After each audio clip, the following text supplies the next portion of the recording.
16 months ago. And we are thrilled that the focus areas for this summit have been based on the common priorities and ongoing work among all of our campuses.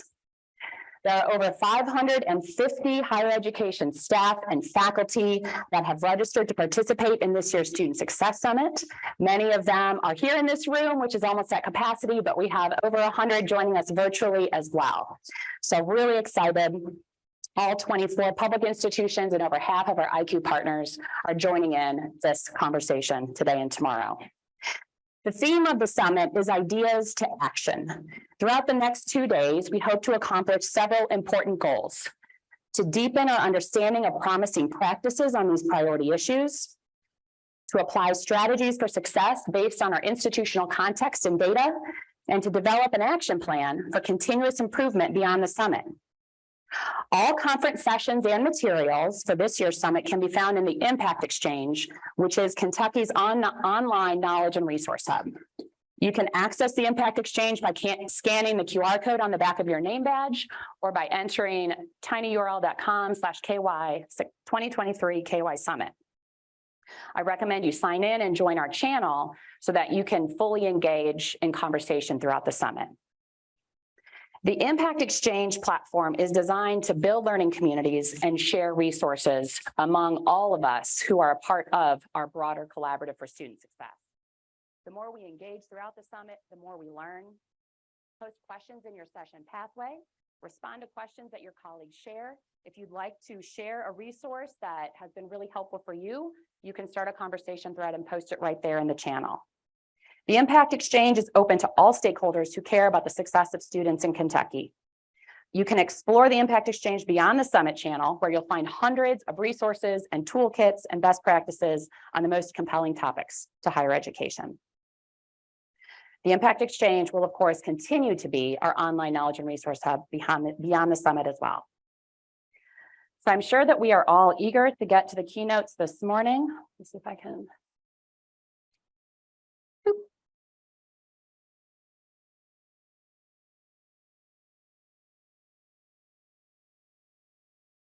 This is Kirsten's slide, right? Okay. Thanks. Thank you so much, University of Kentucky, for hosting us here. We're really excited to be in this beautiful Gatton Student Center, and also to hear about some of the highlights of your efforts to move the needle on student success. So I'm going to now turn it over to the President of the University of Kentucky, Dr. Eli Capilouto, and Vice President for Student Success, Dr. Kirsten Turner.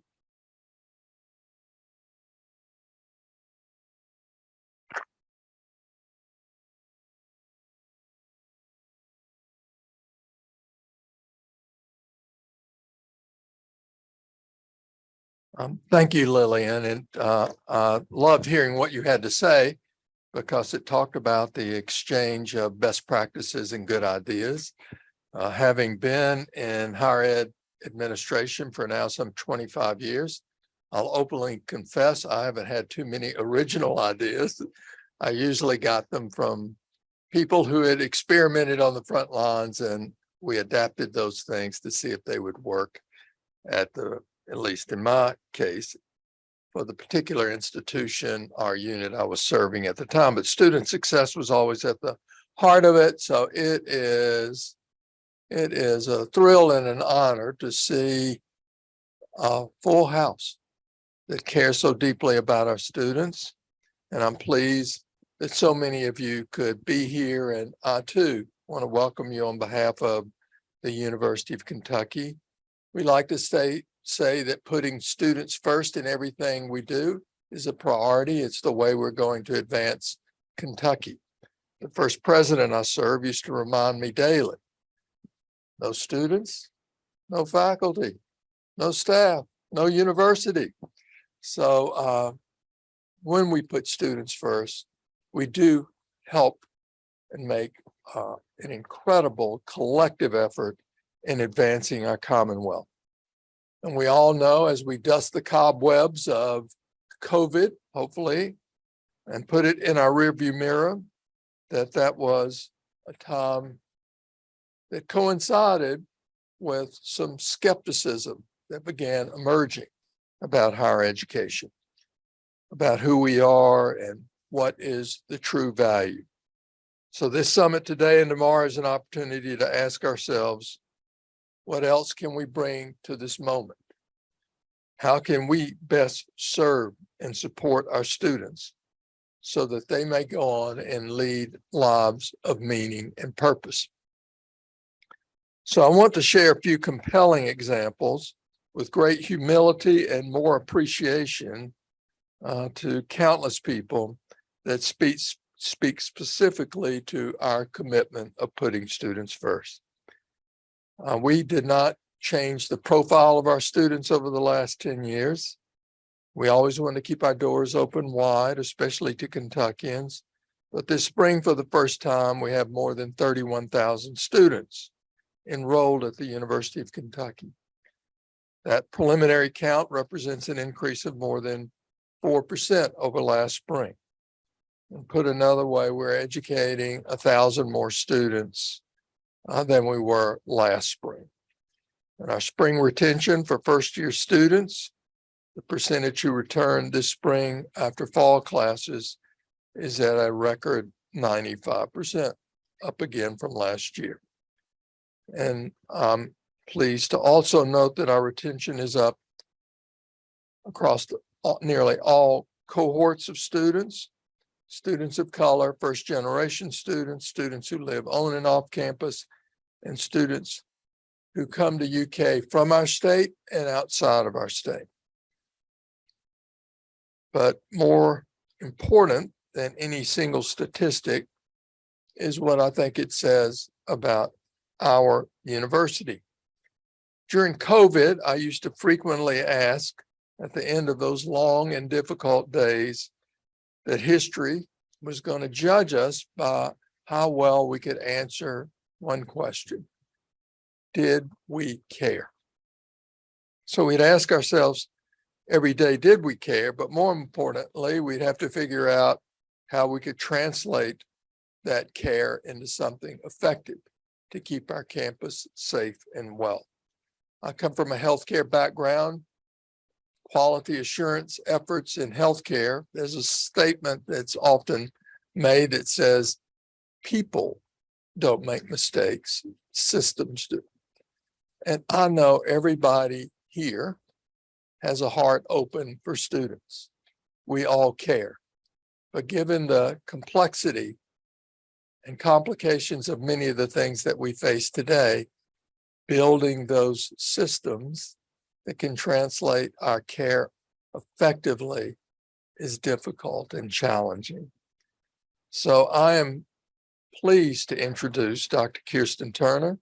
She has been our Vice President for Student Success. She's played a pivotal role in building our systems of care and given us the conceptual framework that I think is translated across our campus that helps us put students first.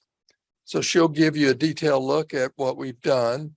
I must apologize that I cannot stay for the session, but it was an honor to welcome you and thank you as we all work shoulder to shoulder, arm in arm to put students first and advance our Commonwealth. Thank you very much.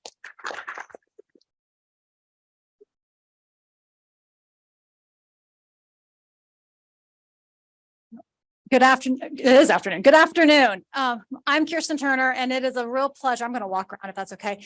It's a real pleasure to welcome you to UK. We are very, very excited for you to be here over the next couple of days. And particularly, I'm personally excited because I feel like you're my people. And it's really wonderful to welcome you all.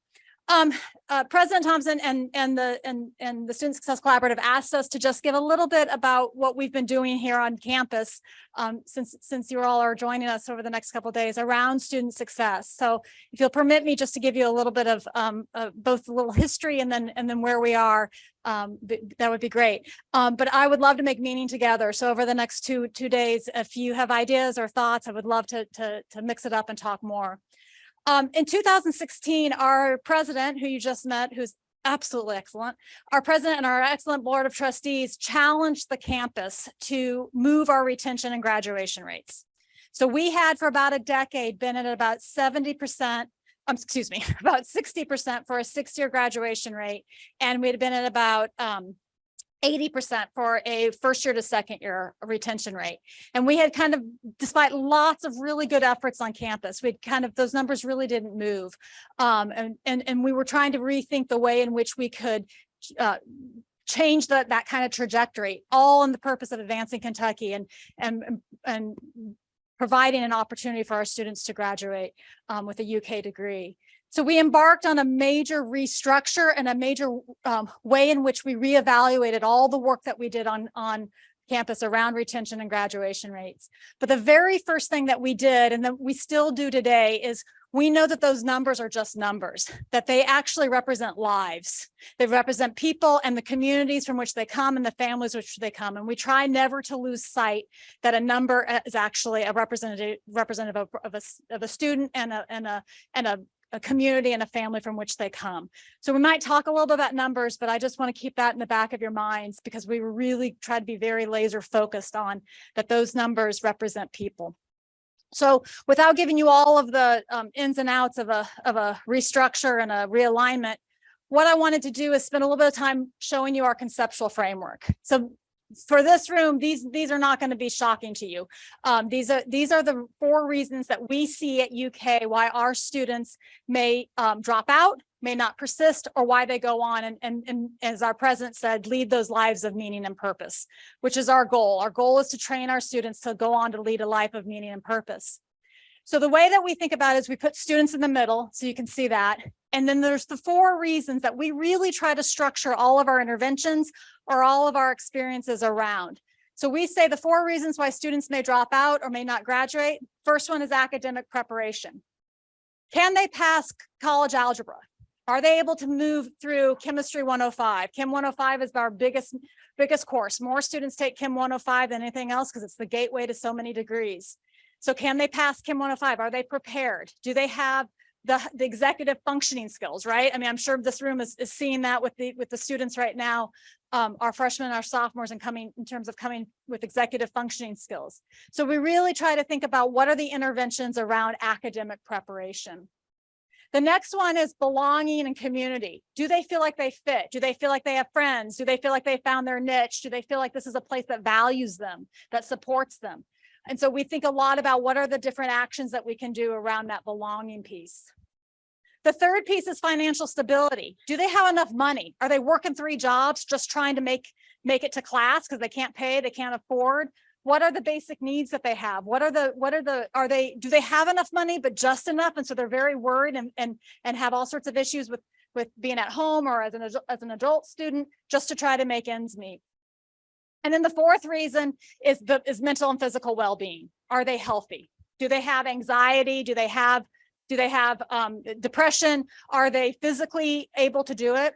And you'll see that we have this all in a swirl, because we know that these different factors intersect, right? The student who's working 3 jobs can't get to the tutoring center, falls behind, isn't able to make friends. We know these intersect in all sorts of ways. When we first started this work back in 2016-17, we used to have these as pillars. And then as we've progressed, we said, oh, no, they swirl, they intersect. We have to figure out, for some students, it may just be finances. And for some students, it may be several of these things all at once. So that's why you see the diagram as a swirl. Then on the outer rim, you will see 3 pieces of infrastructure that we put into place back in 16-17. We said we have a lot of really great retention and graduation efforts, but we haven't set up and undergirded the infrastructure on it. So we purchased a CRM. We went with Salesforce. And so we've gotten really good at strategic communications. We know our students are multimodal in terms of the way that we communicate with them. So we've really been much more strategic in terms of when we send communications, how we send it. Is it through snail mail with registered receipt? Is it through email? Is it text? Is it somebody knocking on the door of the residence hall room? What is it? And then categorizing all of that and collecting it and seeing what the read receipts are. So we ushered in a strategic communications platform. The next thing we did is we wanted to usher in something that we called the culture of evidence. We wanted to be very decision-based, based on data analytics. We have a fantastic analytics team here at UK. At the time, we had about 3 or so, 2 or 3 people focused on student success. We have a much bigger team now that really looks at the data every single day, every single week, to try to have us think about what are the interventions we want to usher in based on certain different demographics or certain different types of students, and how we can use that data to inform our decisions. So we've tried to build out a culture of evidence in order to make those decisions. The third one is the one the president just talked about, is this culture of care. How do we know that we bring in a student's first ethos in everything we do and in all the people that we intersect with? And so we really, really try to be very mindful of building out a culture of care among our team and among the entire kind of ethos on campus. So as we've progressed over the last 4 to, let's see, that would be 7 years, we've had different twists and turns, and we've done different types of interventions. What we did when we built this out back in 2016 is then we took every single retention graduation initiative on campus, and there were a lot, and we plugged them, we categorized them to one of these 4. So we could see which ones we had a whole bunch of interventions in or a whole bunch of programs in, and which ones we didn't have very much in at all. And then we sunsetted some of them. Some of them were really worthwhile programs, but they were very costly and they only impacted a handful of students, or we needed to undergird the infrastructure first, and they were very value added. They were very worthwhile, but we had to get some of the resources and put into some of that infrastructure so that we could move forward. I'm a kid of the 80s. I grew up in the 80s. I grew up in suburban Iowa in the 1980s. And so I would go to malls a lot. And so we think about anchor programs, like anchor initiatives. You think about, JCPenney's or in Iowa, it's called Yonkers, or Macy's or whatnot. But so we really thought, okay, let's harness because we knew that we weren't going to get a whole influx of money. So we had to do some reallocation. Let's harness that reallocation and put it towards anchor initiatives under each one of these 4 areas. And so that's what we tried to build out over the last 6 to 7 years, is some anchor initiatives, something that we could get a really big bang for our buck around these 4 to do some interventions. So I don't know if you're aware of the UK LEADS program. It's an unmet need program where we use data analytics. Our data shows that any student who has $5,000 or more of unmet need is less likely to persist, irregardless of their academic preparation. So we built out a program around unmet need to really target to the students that our data models said were the ones that were most at risk for not persisting if we don't get them below that 5,000. And that's one of the anchor initiatives under financial stability. We have different anchor initiatives under each one of those. And each year as we can, we add in more to really try to get those numbers to move and in essence, go on to lead those lives of leading those lives of meaning and purpose. We redesigned this past year the way in which we do mental health services. So we just opened a triage center this fall to take some of the pressure off of our counseling center. So all students go first to the triage center, because what our internal data suggested is that about 25 to 30% of our students that were being sent to the counseling center actually didn't need counseling. They needed time management. They needed somebody to just talk to briefly. It wasn't something that someone who needed therapy. So we wanted to lift that off of our counseling center, provide an opportunity for those students to get directed to the right place, and then leave counseling, leave the clinicians the ability to do the job that they are uniquely positioned to do with the degrees that they have and the experience they have. So there's things like that. Each year we really try to think through, okay, how are we going to move these numbers forward? Also under financial stability, we announced just this past fall that we are starting next fall. We've got 3 pilots going on right now. Next fall, every UK student all 33,000 students are going to get an investment account. So we're thinking about the long-term financial stability. We believe in the power of a UK degree grows, and your return on investment grows over time. So we want to provide that opportunity and start an investment account. But what we've decided to do is not just give them an investment account wrapped around with financial literacy and financial education. We're also going to micro incentivize the behaviors that we want to hardwire in our students over the next 4 years, if they're undergrad, or 3 years if they're law, or so on and so forth, in professional and graduate programs, with micro scholarships. So if you go to for example, if you go to the rec facility and you start to work out and you swipe in, maybe you'll get 25 cents into your investment account. You go to the Stuckert Career Center and put your resume on file, and you go to a career fair, maybe we'll give you 40 cents to go in your investment account. We've been thinking through that we spend a lot of money on swag to get students to come. I mean, how many stress balls do we have, right? With our student org activities or whatever. I love my student org people. I'm not just picking on them. Or how much pizza do we buy? Or how many different t-shirts do we throw out to get students to come? What if you have that budget and you put it into an investment account and it's 10 cents, right? It doesn't have to be a whole bunch of money. But what we want to do is get the students in the habit of not only doing the behaviors we want them to do. We've got 4 years to train them to live a life of meaning and purpose, but also start that nest egg. We know that if students start early, we've got some data on this. I don't have the slides with me, but we know if you start early, even if it's not very much money, you get into the habit, the compound of interest over time, you can get a pretty sizable nest egg. So we want to train them while they're here to do that. So we've started to launch that program. As I said, we've got 3 rounds of pilots right now with our students, and we're starting to add in what are the behaviors we want to incentivize.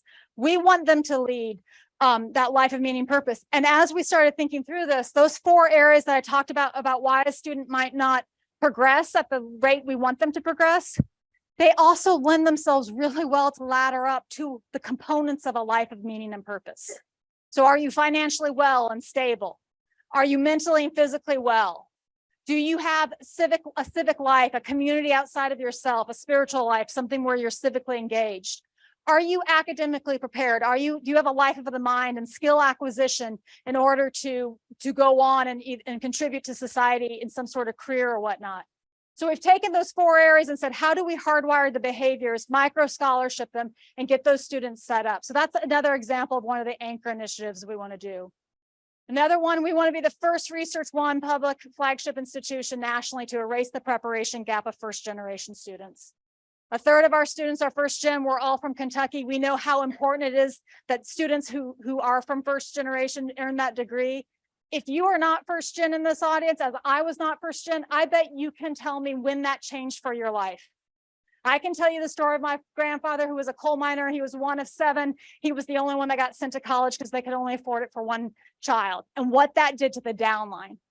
We want to change that. We want to be the first institution that erases that preparation gap so that if you come to UK, you have just as likelihood of graduating as first generation as anyone else. So those are some of the things that we've been trying to do over the last several years. So where are we on our work? The only other slide I have is some of our numbers.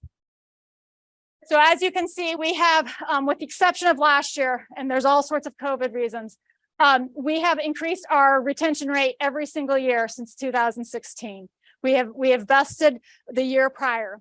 We use data analytics to do a predictive value of what we think our retention and graduation rates will be every single year. So in the fall, we have about a 30 variable multi-regression analysis that says, based on the entering characteristics, where do we think the predicted value will be in terms of year-over-year retention?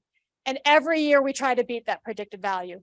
It's not enough for us just to beat the year prior. We want to say we're going to do better by these students than what their entering characteristics would have suggested to us. So we are right now on track to try to get an 87% retention rate. The board had challenged us to get to a 90%. We're not quite there, but we're getting close. And since we were in the 80s for about a decade prior, we're marching towards that. We were at 86 as an all-time high, and we're trying to get to 87 for this coming fall. We're on track right now. As the president said, we opened up the second semester this year at a 95. It was actually like 94.7, a 95% first fall to first spring retention rate. So we are about and at the time we were about 1.4 percentage points year over year ahead. We also have a plan to try to get to a 70% 6-year graduation rate, which we started back in 2016. We're going to hit it. It's baked in right now. And when you look at the 5-year graduation rate, we're going to exceed 70%. So we're going to hit our 70% retention rate this year once this semester's over and the summer's over. So we're feeling really good about that, but we don't want to stop. We know, and you all know, that a post-secondary degree is really important for the Commonwealth and really important for those families. So we're going to continue to march as we go forward. Those are just a little bit of the things that we're doing here at UK. We would love to join in the conversation. We know that we only have certain ideas and experiences. but there is so much work to be done in this space, all in the benefit of our students in the Commonwealth. So we would love to mix it up with you and talk through what you all are doing and seeing how we can collaborate and seeing how we can refine all of our ideas better. So I really appreciate it. I hope you have a great day and a half here at UK. And I have to say it, go Cats.